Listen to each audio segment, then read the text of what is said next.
Right, welcome back, everybody. And please go into the second part of this conference and to welcome Andy Burnham.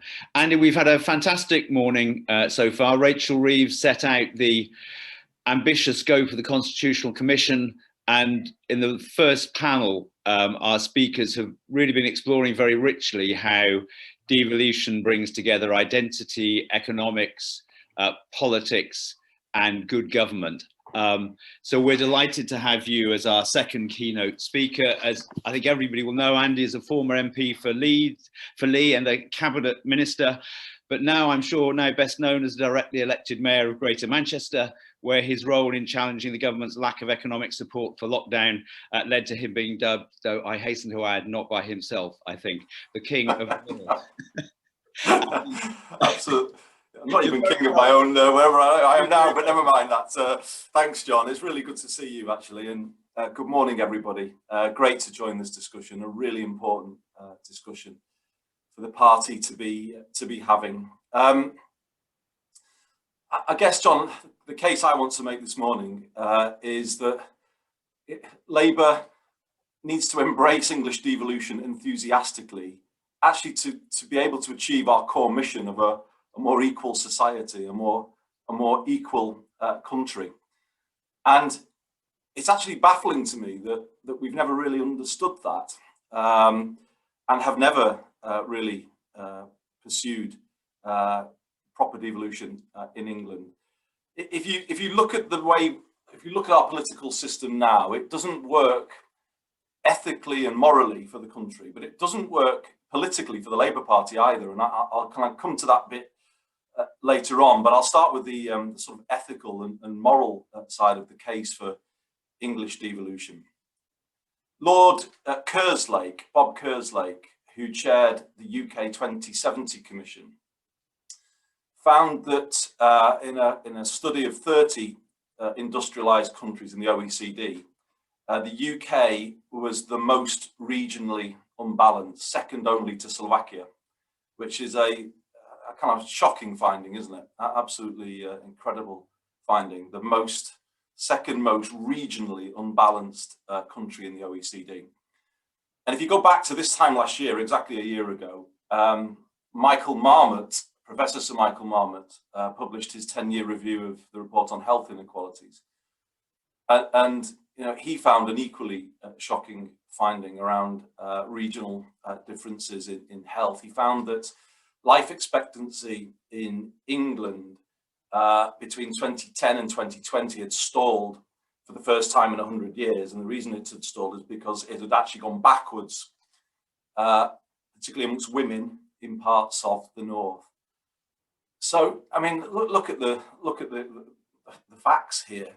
We have appalling levels of inequality on a regional basis across the country, and we have now a pandemic that has brutally exposed and attacked those weaknesses even further, and even widened the divide even more. The poorest communities, particularly in the north, have been laid low in the last year. So we're in a pretty terrible place, to be honest.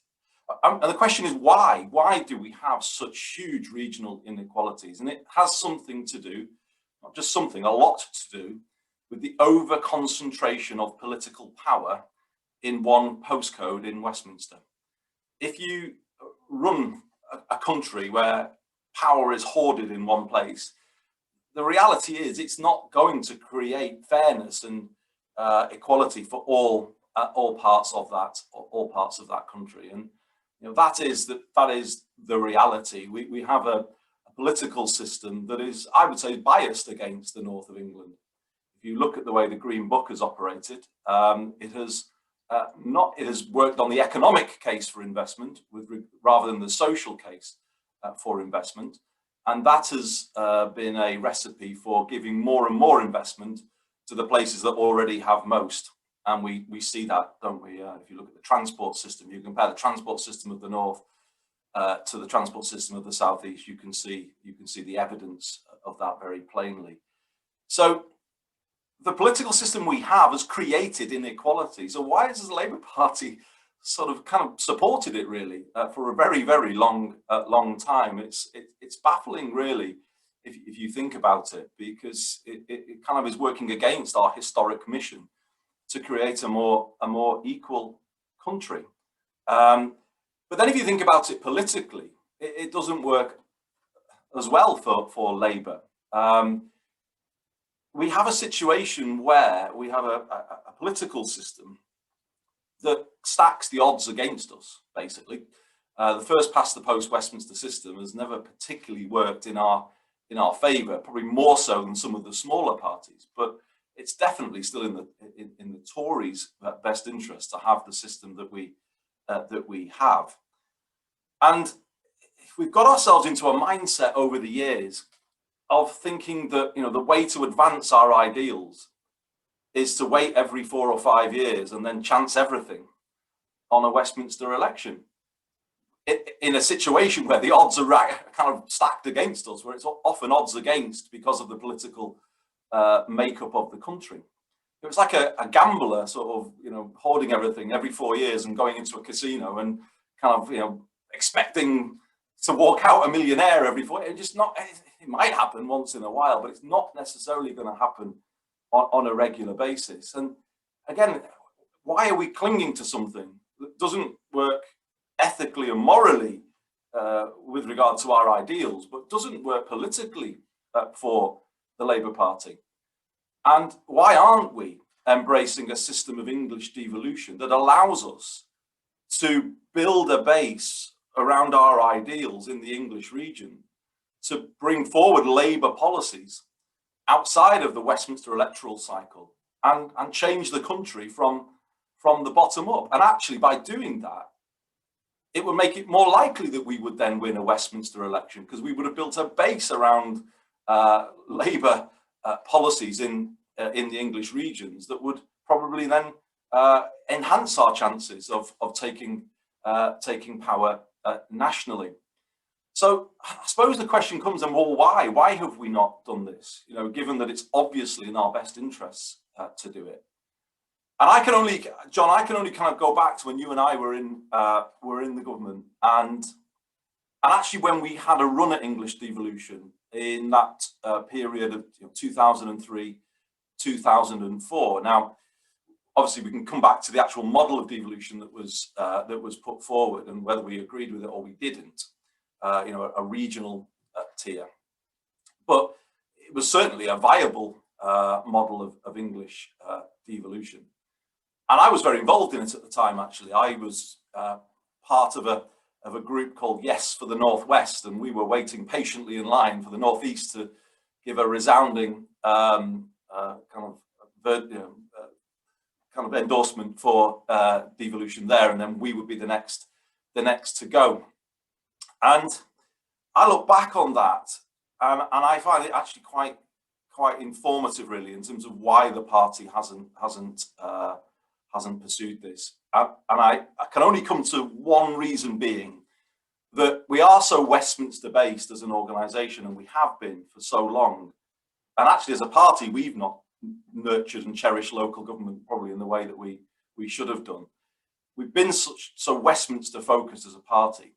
Actually, I can only kind of offer as a reason why we didn't enthusiastically back that campaign for English devolution, because our MPs think they're going to lose something if they endorse it. And I remember having those conversations with some of our Northwest MPs at the time. Why are you not getting behind this more?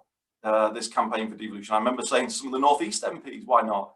Oh, well, it will, we will lose it, all the attention will go there, and we will lose our position, and why would we give away power now we've got to Westminster? And I'm afraid that's a part of why it's never been properly embraced, and that's frustrating to say the least. And I think it's held us back.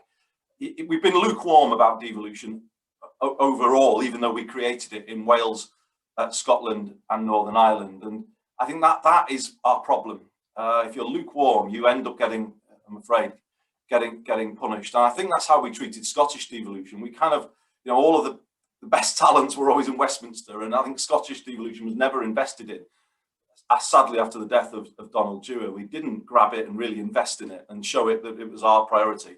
But actually, we did the opposite in Wales. We did do it there. And they created a very strong brand of Welsh Labour, red shirt Labour, they used to call it. And look at the results. We've got a Welsh Labour government that's still doing great things. So when you embrace it, look at what comes from that. You know, we're still in power in one of the four nations of the UK. But if you don't, then of course, you pay the consequence, and we're paying the consequences now in Scotland. And because of that, we are less likely, sadly, to win a Westminster election. So it's got to be in our interests now. It's got to be in our interests, enthusiastically, intellectually, emotionally, to embrace English devolution. And actually, I believe the model that is emerging is the right model, particularly based around city regions, but not just the cities, you know, a model that eventually could be scaled out to everywhere.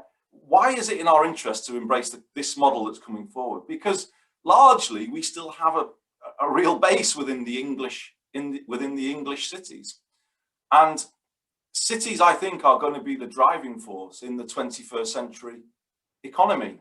They're going to be the places, the early adopters of the change that we're going to see, and you know, they become the sort of incubators of new thinking, new policy.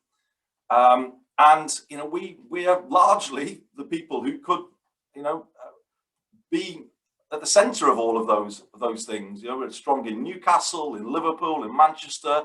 We've got the mayoral election coming forward in Leeds, and we're all behind Tracy and really hoping that will bring a sort of a Labour belt across the sort of M62 corridor with the Liverpool City region, ourselves in Greater Manchester, West Yorkshire, and we've got Dan in South Yorkshire. You know, we're building a base here. And then if you go further down, you know, Birmingham, Leigh could win there, Marvin in Bristol. You know, we've got a network of powerful Labour cities that could become such a sort of, you know, powerhouse for the Labour Party if we're all working together, bringing through similar ideas. And then, of course, there's no reason why the model can't extend out to neighbouring regions, Lancashire in our case, or Cheshire. You know, we can build this. We can build this out, and of course, Teesside as well. If you look up there, you know, filling in the gaps there. If you start to fill this map in, the critical mass of these combined authorities under Labour control starts to become, in my view, John, really exciting and an opportunity to do great things. Well, let me give you a couple. When we came in as mayors, Steve Rotherham and I, in 2017, we prioritised homelessness. I think we've changed the national debate around that, and certainly brought forward some policies that are making some real change happen. If you look at some of the things we've done around supporting young people, I've brought in a free bus pass for young people.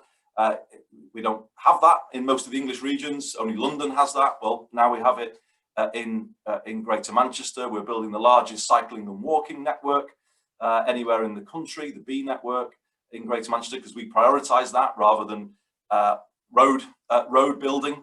That's a Labour policy in action. And let me just mention something that Steve Rotherham and I are doing together, which again I think holds out real potential, and that is the development of what we're calling a good employment charter in Greater Manchester. Steve calls a fair employment charter. We're committing to link it to all public procurement in Greater Manchester, so that you kind of improve the quality of work from the bottom up. It's about a real living wage, a ban on enforced 0 hours contracts, closing the gender pay gap, but a whole range of things. You know, what a positive, imagine then if Tracy's doing that in West Yorkshire, imagine if Jessie wins in Teesside and she starts doing that, and Jamie Driscoll and Dan and everyone starts bringing through a Labour policy in all parts of the country. Isn't that exciting for the Labour Party? That we're changing things even though we don't control things in Westminster. And I think this is kind of how the power of devolution builds out, and we start to sort of do things together outside of the Westminster system. I just want to come back to that point, John, about this is where change is going to be in the 21st century. And I think we're stuck in the Labour Party is stuck in a 20th century mindset when it comes to political reform. I think cities, as I said before, are going to be the drivers of change, and particularly take the biggest example of where we're going to need to see rapid change over the next 30 years, and that's climate change. You know, if people think that it's all going to be done from national legislation and governments passing, you know, parliamentary acts to make everybody go zero carbon, well, I think that's mistaken. I think the change will come bottom up by people, by behaviour change, by people networking, pulling together. You know, that I think is how change will happen in the 21st century. And the idea that we only make change happen by passing laws, I think, is a mistaken notion. You know, we need to embrace devolution in England to build the bottom-up power to drive change on climate. And actually, climate justice becomes social justice, because if you start to change the way we move, if you invest in public transport, if you retrofit people's homes, you actually start to level up communities in a much more meaningful way than the way the government is talking about it. You help people, you reduce the cost of public transport, you reduce the cost of running people's homes. Climate justice, social justice should be absolutely the kind of twin focus of a renewed drive for English devolution, which Labour is leading bottom up. So, John, I guess you know, I'll leave it there, because people can see where I'm coming from. You know, we've got to a place where you know, it's frustrating that the Labour Party's in the place that we're in. We're going to have to rebuild an emotional connection here with people, recapture that sense of identity that you spoke about. I hope I've begun to do that in Greater Manchester. And what I did hear when I stood up to the government last year was some people saying, "Oh, you're going to set back the cause of devolution now because you stood up to them." Well, to be honest with you, that's a nonsense. If the English regions have to go on bended knee to Whitehall to prize out any money out of them, that is the problem. This bidding culture, the sort of tyranny of the bidding round and everyone with their begging bowl, that's what's got to stop. We need to demand power out of Westminster to do more for ourselves, have our fate in our own hands, rebuild the regions of the country with the Labour Party at the heart of it, a strong network of Labour cities.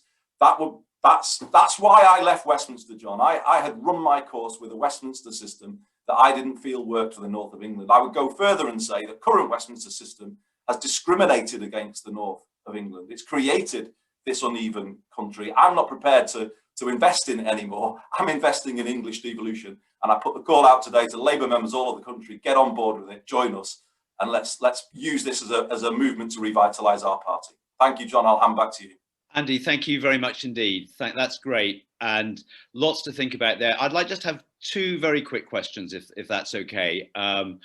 One is, and you may already have partly answered it, but there's been a debate going on in the chat between what you might call the sort of big reformers who want to change all of the structures, maybe regions, other structures, to have a new system of devolution, and those who are looking towards an evolution of where things have developed at the moment. Looking at what Labour should be having in its manifesto for the next general election, which of those two approaches do you think is the right one to take? I would go evolutionary, John. I think we tried to sort of create a perfect system with John Prescott's plan, which actually, as I said, I signed up to. But it's kind of hard to take people from where they are now, just going straight to imposing a new structure. It just looks like more politicians, more layers, and most voters don't necessarily, you know, we're the kind of people who like that stuff. They don't necessarily relate to that stuff. Start with identity and areas that people care about. You know, there is a developing Greater Manchester identity. I think anybody younger than me, obviously I was born in the old Lancashire when most of Greater Manchester was in the old Lancashire. I think anybody under 40 now feels a pretty strong Greater Manchester identity.